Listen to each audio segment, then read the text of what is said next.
when I think about what draws me to poetry, it's words.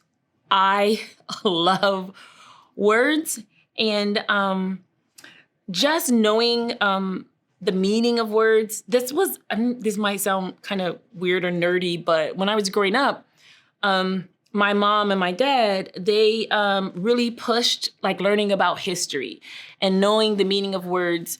And my mom was very adamant that words are actual concrete things and they do things to people. So she was like, words are things. You have to be careful with them. Because they are as dangerous as sticks and stones. So she did not buy into that idea that sticks and stones may break your bones, but words will never hurt you. It's like, no, words can do more damage often. And so early on, when I was younger, maybe like 9, 10, 11, we played this game called The Dozens. And it's a children's game, but if you review it from an adult perspective, it's not really nice. And you just exchange insults. And the way we played it when I was growing up, and I grew up in Detroit, the way we played it was you actually won if you can make the other person cry and or result to violence. Like if they hit you, you actually won, or if you made them cry. And it was just exchanging of insults.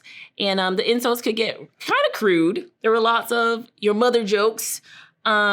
And it was also one time that we could use profanity with no adults around. But my younger brother and I, we often won because one of the things that we had to do, especially if it was we knew the definitions of all curse words. And so when you know the definitions, my mom's like, if you know the definition of a word, you can think more logically about it. So if you use like the B word or something, you're like, well, that's not logical. So we will often win because they couldn't move us a lot of times with the words. So I like the power of words. That's what drew me. And what drew me to poetry specifically was rap. So I was a teenager in the 80s, and I liked the engagement of rap music. And I was also, I think, the only girl in my neighborhood who dared do it. So growing up as a Black Muslim in Detroit, my parents converted to Islam before I was born. I have 11 older siblings. And so the older ones, they had to experience the whole switch. I'm very happy to be number 12. That just came in after the fact. But with that change in, religious affiliation, my mom really made it important for us to be familiar with the Bible and the Quran, and the Torah, because she was like, these are all 3 books of God. And so I also thought that was a lot. I'm like, wow, why do we have to do all 3 of them? But that's how my mom was. But when it came to the Quran, one of the things that she said, that she talked about it, that the Quran was written in its poetic form. And so it is already in a form that you have to take some time with and interpret and think about. And so listening to the Quran being recited in Arabic, and we also we had Arabic lessons because she was like, you have to hear it in Arabic because it's written in this recitation format. And so to experience that. And so I grew up a lot listening and also learning a bit of Arabic, listening to that and hearing that, seeing how that transformed the mood and atmosphere of a place. It's different from if I listen to the Quran in English, or if I listen to someone read the Bible, the poetic recitation of the Quran in Arabic. Often, if the energy in the house was off, my mom would put on the Quran and in Arabic, and it seemed to change the mood. And so that was something as a young age, I was like, oh, sort of like this sort of musical aspect of it. But also, I think poetry is also something that you need, even if the message is direct, it invites you to sit with it and think about it. So I think unlike the paragraphs of an essay or a short story, the work in poetry is more organic. Like it just invites you into reflection and conversation. So I think the benefits of that actual competition, and it's still happening, is it brings poetry into the everyday. Before I was the coordinator and editor for that particular task, one year I made everyone in my family submit to it because I'm like, hey. And my daughters were in 4th grade and 6th grade, and I made everyone submit. In my 4th grade, our younger daughter is dyslexic, and she goes very hard against anything that makes her have to do reading or writing if it's not in class. So I was like, no, you can do this. So everyone submitted, and she was the only one in our family to win. So I saw what that competition can do from the perspective of, just a person saying, let's do this. And also my time as the editor, that was the time when I was really reaching up on my skill set. So I'm glad I had that experience. But what I saw it did for my daughter, it brightened her up a bit. It said that you can have some fun through the struggle. So, and then as part of that contest, they have a event where they usually release the book, and all the winners and runners up can come and present. And having her read her poem in front of people, she's very much of an introverted. She's 25 now, but that was way back then. It was just a beautiful moment that we can always now refer back to. Like whenever she's feeling like meh about something, like, remember, you're the only person who won that contest. And I'm still feeling a little, jealous of that. Frederick Meyer Gardens, now that was still within my wheelhouse. So those were wonderful opportunities because you got to interact with two artistic modalities. So you're going in and experiencing the sculpture or the gardens. And then for me, it was helping people translate what they were experiencing into the written form. So much of the writing was spurred on by the experience. So ekphrastic in nature, but not always poetry. So I love that because most of it was at middle school, very chaotic because I would go in just a lot of kid energy, but trying to get them settled. And they always fell into line and we can do something really fun. COVID and other things had stopped that kind of activity, but they're starting up again. So coming up, I'm going to do another ekphrastic workshop at Frederick Meyer Gardens. So I'm looking forward to that. Nikki Giovanni, she came to Grand Rapids Community College as part of the diversity lecture series. And I'm not sure how many people were like, me, but I was one of them. I want to interview Nikki Giovanni. But really, I think I just wanted to have coffee and chat with her. Because then I realized what an interviewer needed to do. I'm like, okay, let me do this crash course in interviewing. But that interview turned out well. I think I was a bit starstruck. So if you when you watch that, if I seem flustered at all, just because I'm starstruck.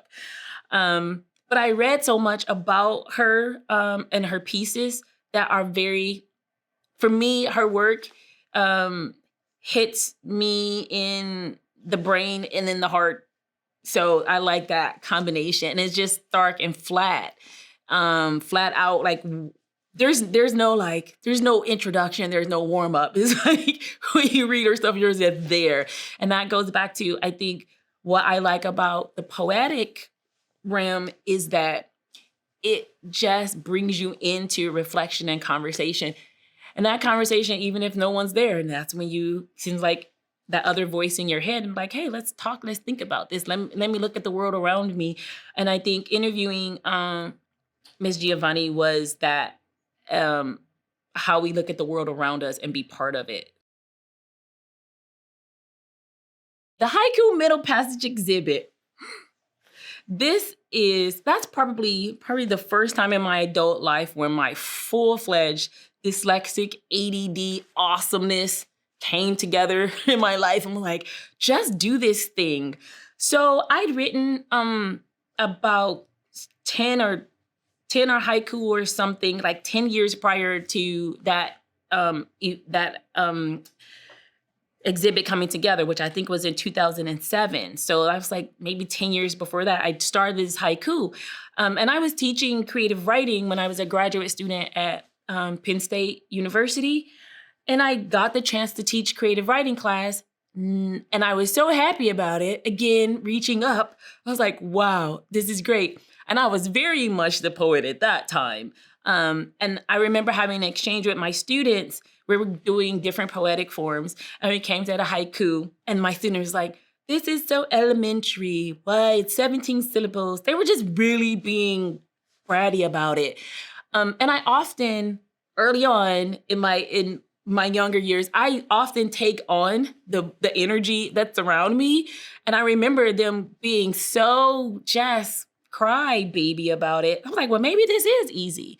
Like maybe, and then I'm like, I wonder how I can make the haiku like more challenging. Like maybe it's the subject matter I can do. And I decided like, I'm going to write 13 haiku about the middle passage. Okay, 2 years later, I had like maybe 10 of them, and I hadn't gotten to 13. I was like, oh my goodness, this is the hardest thing I've ever decided to do in my life. Because I do a lot of research. Anyway, usually when I do poetry, so I had this haiku and I just put it to bed because I'm like, it needs something else. It needs more than just me having written them, and I don't know how to share them with the world.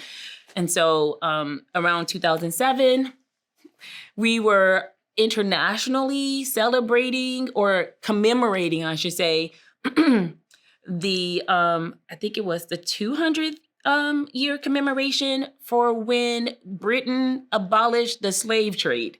So that was, I think, in 2007. And so I'm like, oh, this is it. This is how I'm going to use these haiku. I'm like, it would be great if I could do an interdisciplinary thing and partner with visual artists and musicians. I had this whole production in my head. And I had no money. And I was, relatively still new in the Grand Rapids area. I think I've been there for like 3 or 4 years at that time.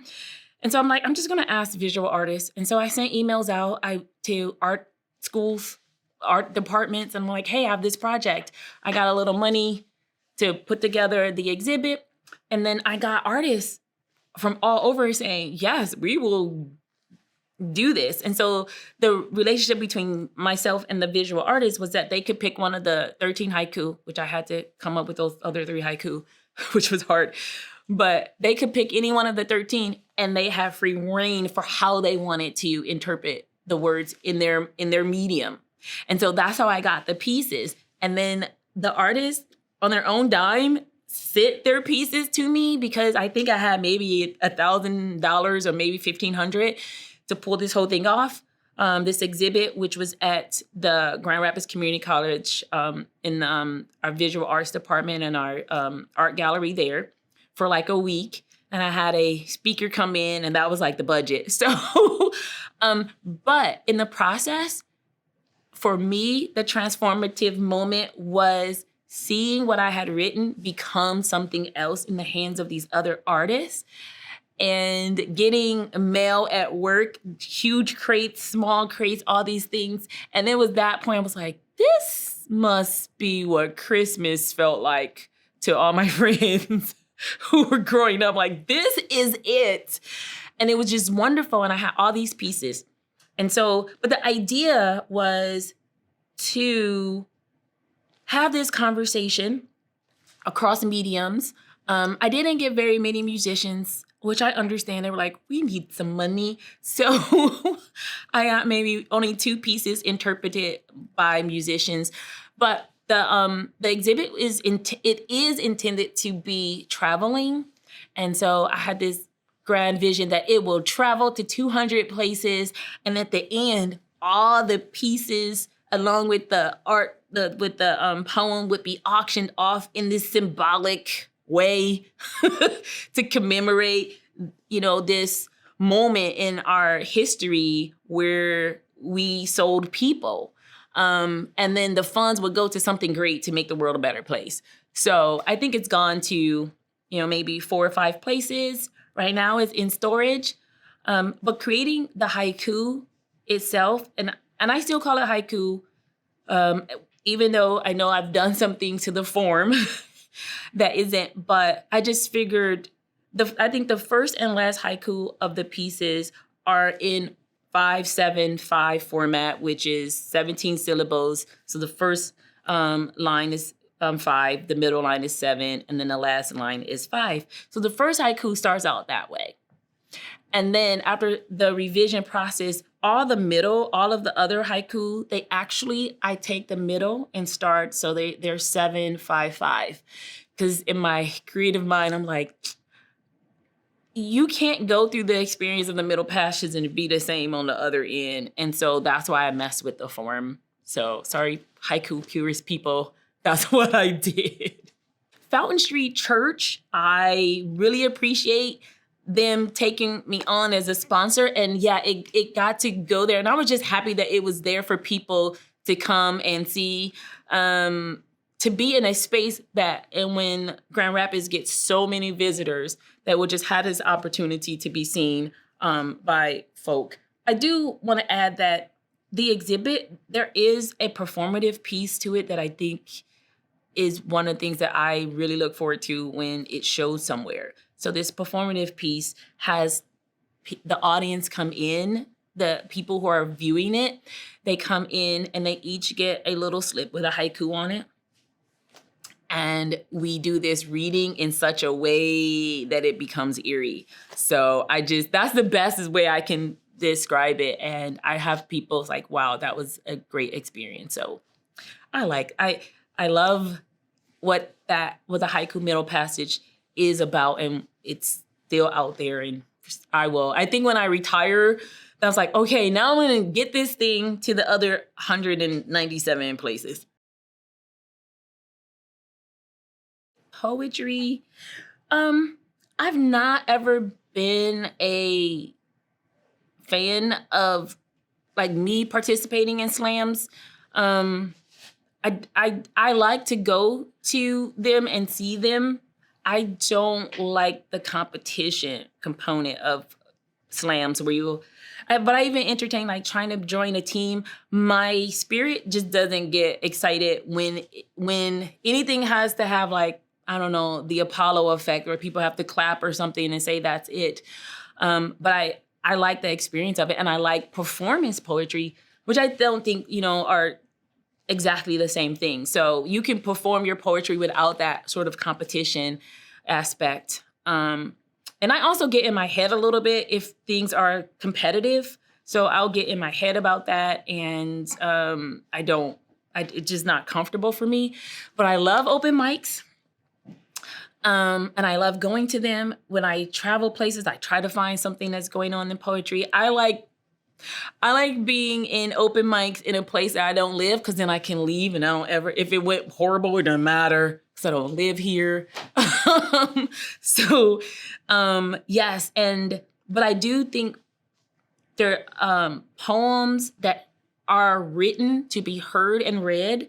And there are some poems that are written just to be read. But I think there's a benefit from listening. So when in my course that I teach on creative writing, I always have students read aloud, and it's surprising for them. That's the first time that they've done that, and they're like, "Wow, I learned a lot." I'm like, "Yeah, you hear lots of different things."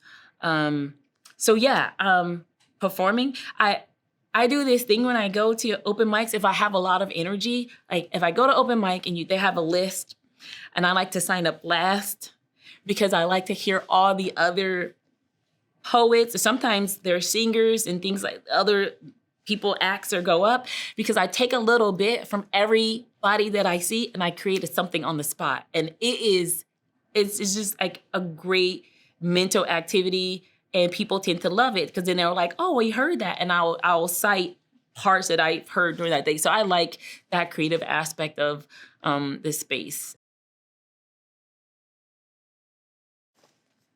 The Song of the Awashtanog, and I apologize to Indigenous people everywhere, especially here in Michigan, if I pronounce that incorrectly. So I will read something for this piece. I think I will also start with the first haiku in the haiku middle passage, because I remembered it and I can remember 17 syllables. So I'll start with that one. So 1. Europe yanked one thigh. Africa held the other, red es el agua.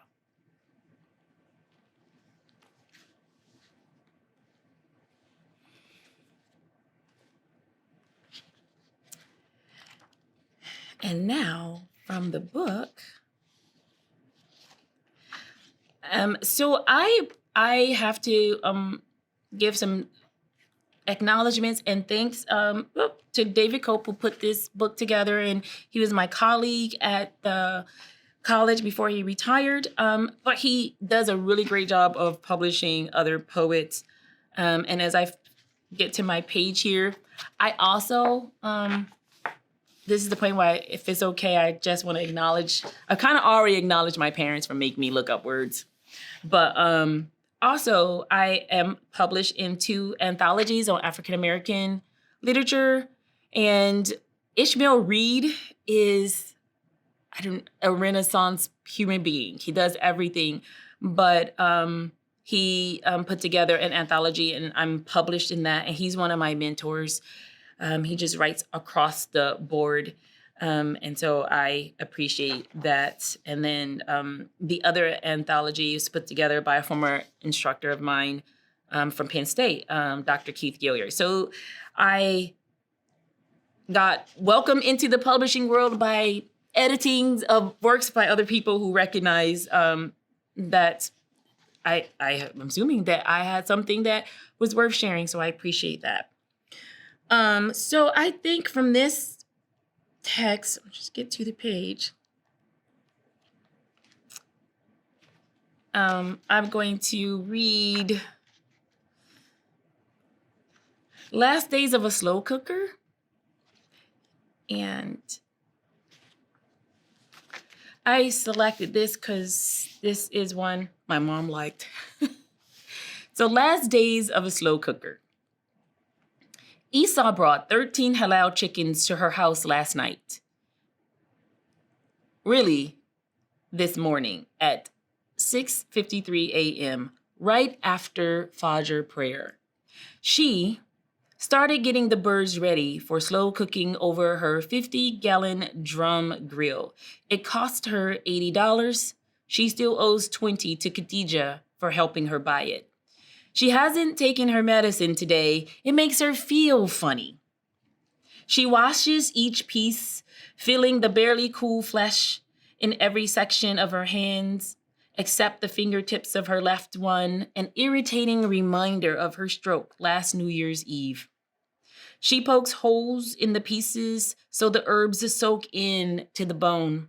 She places the bird into her special mixture: freshly mashed garlic plus garlic powder, small cut pieces of onion plus onion powder, curry, sage, lemon pepper, kosher salt, and more garlic. By 10, she lights the coals, not too many, because she's slow cooking today.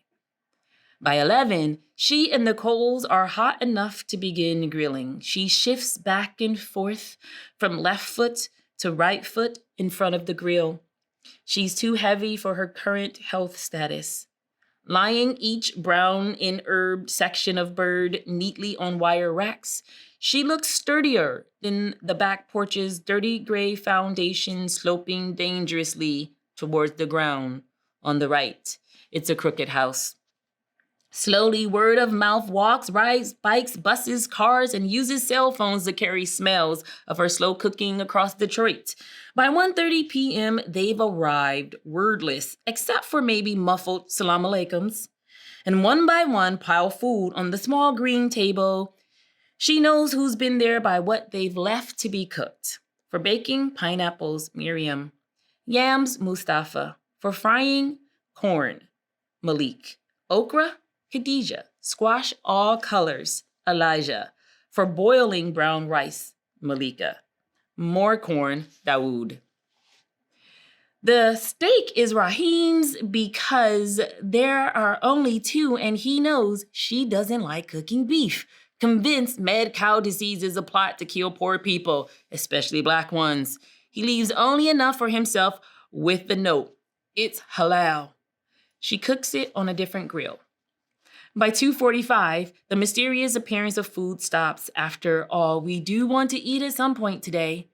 The coals have reddened and their heat has risen almost as high as the pressure pumping her blood. That continues to dumbfound Henry Ford Hospital's ER doctors who say, "We don't know why your mother is still conscious and able to talk. Most people ain't slow cookers," one of us replies. The doctors don't get it. By 6:15, her dicing, chopping, slicing, cutting has brought by faces she hasn't seen in months, some years, all of them wanting to know, "How you been?" and commenting, "You look as good as it smell in here." By 7:30, the last of the slow-cooked pieces of bird are like her, done. By 7:33, children, grandchildren, great-grandchildren, expected great-great-grandchildren, friends and friends of friends all descend like roaches on 254 Pilgrim Street, wearing Muslims' names like afterthoughts. No one notices she has no appetite, or if she did, there isn't one thing on the menu a 74-year-old high blood pressured, diseased heart could safely ingest. By 9:15, she's dead, asleep, when latecomers struggle to rouse her asking, "When you cooking again?" She considers my offer to come live with me, but would rather a massive stroke make that decision or death null and void it completely. She answers, "I don't know, when I get some rest, I guess." Okay, they say, see you next week. I love words, I love poetry, and I think poetry should be everywhere.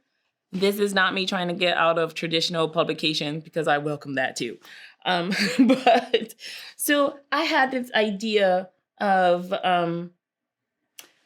sharing poetry in a format that is both usable and a keepsake. So I came up with this idea of encasing short poems in soap. So this is my mock-up, and this is an example of one of the haiku in a collectible item. So the idea is you use the soap, and once you're done using it, you will have this nice little keepsake piece of a limited edition. I do plan on doing all of the haiku this way, but I only will create 13 prints in this format. 13 is my lucky number because my mom had 13 kids. So if I do anything limited, that's where I come up with 13. I say, we're taking 13 back from, but baker's dozen. I always grew up with the idea that 13 was a good thing. So that's the idea. So I do want to do all the haiku in this format, but I also want to do more light and more just a variety of pieces. So I have 3 of my poems, 2 of the haiku, and then this one, it's called Season 1. And it was part of, like I said, I like public art. And so a few years back, I think it was a partnership with GVSU, and I can't remember who else, but they did poetry on the transit, Grand Rapids. So there were poets, and then they created a visual, and then they were inside the buses. And that was awesome. And this is one of the poems that was featured there. And it's a haiku too. So if you don't mind, I would just like to share this one. Oh, please. So this is Season 1. By thousands, snow flakes blow, blanketed and bully, then to spring surrender. So that's that fun little project. I think that continue in the way what an organization like the Diatribe has done is bringing the block, the community, to everyone, and especially not especially youth, but what they've done with engaging youth in spoken word and poetry, and is very therapeutic. So I think the therapeutic nature and the humanizing nature of some work like a place like the Diatribe, and continuing to partnering with, I would say, things that you don't usually see in the community, maybe the opera and the ballet. So building partnerships across social economic status, across across disciplines, and across the city. So I think we have some of that. Organizations do it, but I think we can do it more strategically, and it can become a normal part. So if you teach, how do you bring community into your classroom? How do you connect your students with the world around them? So also projects like Frederick Meyer Gardens, when they have workshops to bring these two pieces together. So anything that, and I think I say Diatribe because as of like even during COVID, like of late, they have been part of the conversation. But I think getting other organizations to be as equal part of that conversation, like the opera and the ballet and the mayor's office. Kindergarten classrooms. So I think we can look at what the city and citizens and people have done in the past and strengthen those kind of relationships.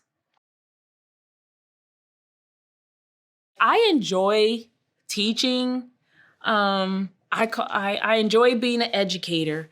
And when I get to teach literature and creative writing, so that's where I get to have fun. Not that teaching people how to write, a research paper isn't fun. It's just a different type of fun. But like right now, I'm teaching creative writing, and I have 4 students who opted to do a service learning project with Frederick Meyer Garden. I just figure if I'm gonna go there and do a workshop, let me try to do this thing. And so speaking with the education department at the Gardens, they say, yes, this is great. So I have 4 students this week, and I think through Tuesday, they're going to go, they walk around, they're going to pick a piece, and they're going to create a creative, either short microfiction or a poem, ekphrastic piece about it.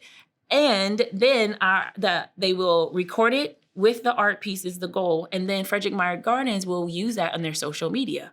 And that is what I'm really excited about. So I'm just, that's what gets me like going and keeping things connected, because the students also will get to say in at least in that multimedia space, they're published and they have a real concrete thing. They can click on YouTube and like, there it is. That's my poem, or that's my piece. So I like that. And then, so those are my current students, but I have students in the past, like Azizi, which I'm happy to hear that he's gonna be part of it.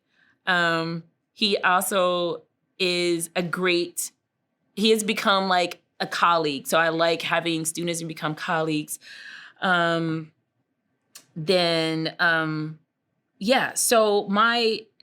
and then my mentors. So I recently was awarded a residency from Thomas Lynch, who's a Michigan writer. And that has really pushed me to, you have to go publish, because like, I can't give you this residency and you need to go and put something out there. So that, knowing that even though I've done some things in the past, having a community around you, and having students who are now your colleagues, and having mentors who are now your colleagues, those things are really helpful in my process as a writer. I still do a lot of rap. I shouldn't say I do a lot of rap. I rap a lot. It's just the same rhymes. It's not new rhymes.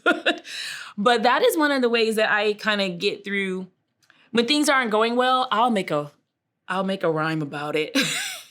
When I have frustrated times at work, I have these stat rhymes. So there are raps called diss raps.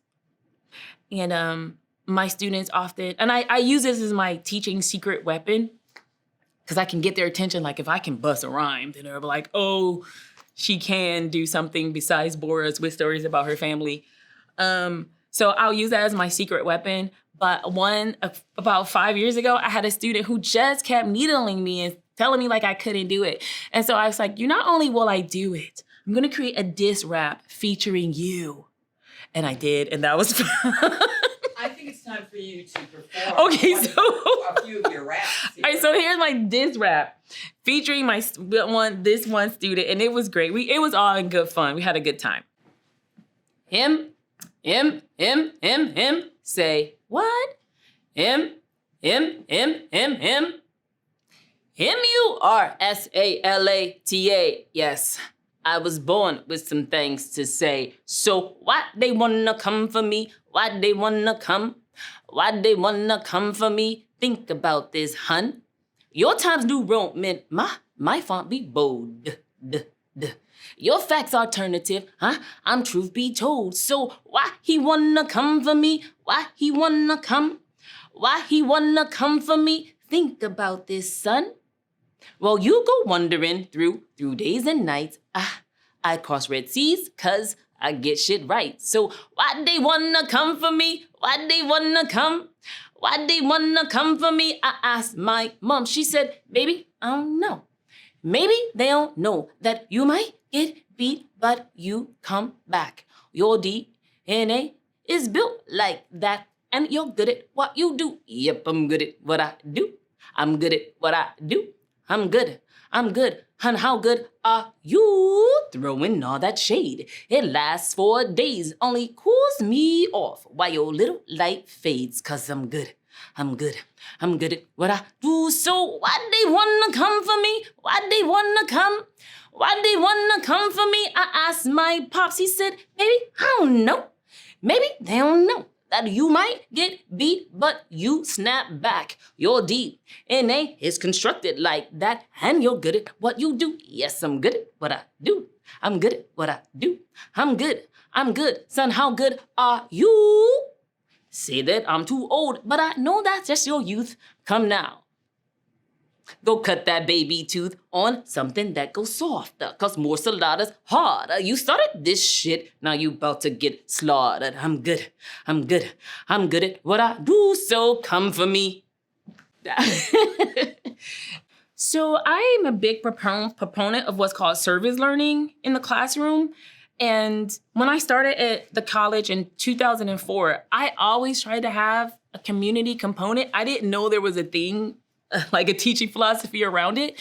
Even as a graduate student at Penn State in like 1996, I brought students from Pennsylvania all the way to Detroit to go to the Charles H. Wright Museum, because at the time it opened, it was like the biggest, museums around, and everyone was going to see it. And I was thoroughly shocked and surprised that the university gave me money to get a van and drive with and I recruited 2 other of my colleagues in the Ph.D. program at that time, Boris and Cedric. I'm like, you all want to drive 8 hours to Detroit with 7 students and see what happens? So we did. So that is an example. But I was teaching African-American literature. I couldn't take the whole class. And we were talking about early American literature, so slave narrative in that time period. And I know they had a really great exhibit about that just sort of experiential thing you can go on. And so the students, how I think I brought community in is some of the things that we were learning about the different ways Black Americans, enslaved Black Americans at that time, were trying to secure their freedom. Not everyone could go, so they had to make a decision. And so we kind of model our decision-making, like who would go. Like they had to decide amongst themselves who would go on the trip and what they would bring back from that trip. So I think that was a nice way to get them engaged in the process. And then, so that was probably the first time, and I was probably nervous the whole time. I was like, what are they thinking? So we drove, came to Detroit. We went, that was an opportunity where we had an opportunity to talk to my grandfather. This is one thing I want to share. So my grandfather, his name is Claude Harvard, and he was born in Dublin, Georgia, but moved to Detroit at about 10 years old. And he was an inventor.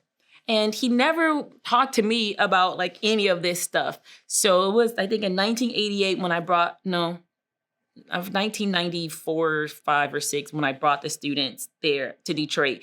And I waited till we got there. I'm like, Granddad, we are here. Could you please? And he finally said yes. And so they got this opportunity to talk to my grandfather and ask him questions about his life. And I think that was when we came back, one of the things that the students talked about is how he expressed to them how he faced racism and how he didn't let that deter him. It affected him, but it didn't stop him. Like that was the big lessons. Like, yeah, it's going. If people discriminate against you and if you exposed to that time and time, yes, it's going to affect you. But it doesn't have to cripple you. It doesn't have to stop you. And so one of the projects that I've been working on since my grandfather passed away is called the Claude Harvard Project. When I say he was an inventor, he actually had over 26 inventions while he was a student and he worked for Ford. So he went to the Ford Trade School, and I think in his class, he's arguably the first, I'll use the language at the time, Negro graduate, but definitely in his class is the first one, but has some pretty significant inventions during his time there. And I will share one story that he always shared, which was powerful for me. When he was a student, he talked his way into the school because they were like, we don't usually admit Black boys because we have a strict no fighting rule. And when we have Black boys come in, there's always a fight. And they're like, don't worry, we don't discriminate. We kick out both. Everyone who's fighting, they all go. I'm like, how is that when you got like one? But never mind. So he's like, I will not fight. The caveat for him being in that school was that you got paid. So it was vocational school before we had a term for it. So you got paid based on your grades. And that was his incentive. So he actually got paid more at going to school than his mom did as a domestic worker. Yes. And so that was he was like, oh, you will not, no fighting here. But he was very smart. He had his interest was in radio. So he was a ham radio operator and did all this kind of stuff. So on his first day at school, and he was also happy because you got food. You got breakfast, lunch, and if you stay late enough, I think you got something for dinner. So he was just like, wow, this is awesome. And he sat down, and he said he went to put salt and pepper on his eggs, turn over the salt, and someone has loosened the top, so it all came out. And so he's like, okay, I'm not going to let this get to me. And he said, and then the boy next to him leaned over. He's like, hey, I know who did that. If I were you, I'd punch him in the mouth. He's like, he did that. And my grandfather was like, yeah, I'm not going to do that. He's like, everything in me was like, I want to punch this guy. He said, but no, I'm here for a bigger purpose. And so he said he went up to get more food. But even the food server guy said to him, like, if you're too dumb to check the top of the salt shaker, then I guess you won't eat today. And so he said he didn't and eat that day, but it also, he said that was his first little initiation. But it also explained to me, like as an adult and growing up with my grandfather, when we went out to eat, he literally always checked the salt and I never knew why. I was like, what are you doing? And then finally, when I was like 27, he finally told that story. I was like, wow. So yeah, it will affect you. It may even change your behavior, but it doesn't have to stop you. So that is, and those are the stories. I think engaging students, bringing community is bringing something that is living to them. And it's not always, it does have to be experiential. So how can you make what you see in the book or what you see on TV, how can you sort of get your hands in that, how you can have your students get their hands in it to experience something, and then they can talk from that point of experience and not just having read something. So that is, and this other one is called Hey. I wrote it as a poem, but it always comes out. This is the first piece I ever did. This had me attempting to sing, which is something I never do. It's not really even sing, because all my sisters sang and my mother sang, so I'm like, yeah, I'm not about to try to do that. So, but this is called Hey. Hey, little brother. Hey, little brother, how are you gonna navigate the waters of life if you don't understand? If you don't understand his history and hers, how do you ever expect to make it through the day, let alone see tomorrow? Hey, little sister. Hey, little sister. Hey, little sister, how are you gonna navigate the waters of knowledge if you don't understand? The knowledge is something created socially by people you don't know. How do you ever know what you know? Hey, mother. Hey, mother. Hey, mother. How are you gonna navigate the waters of love if you're so busy loving every man who crosses your path? How do you ever expect me to love who I see in the mirror? Hey, Father. Hey, Father. Hey, Father. How are you gonna navigate the waters of freedom if you're so busy sticking every bad thing that has ever happened to you into your knapsack you call a legacy you give unto me? How do you ever expect me to get free? Hey, all you people. Hey, all you people. Hey, all you people. How are you gonna navigate the waters of life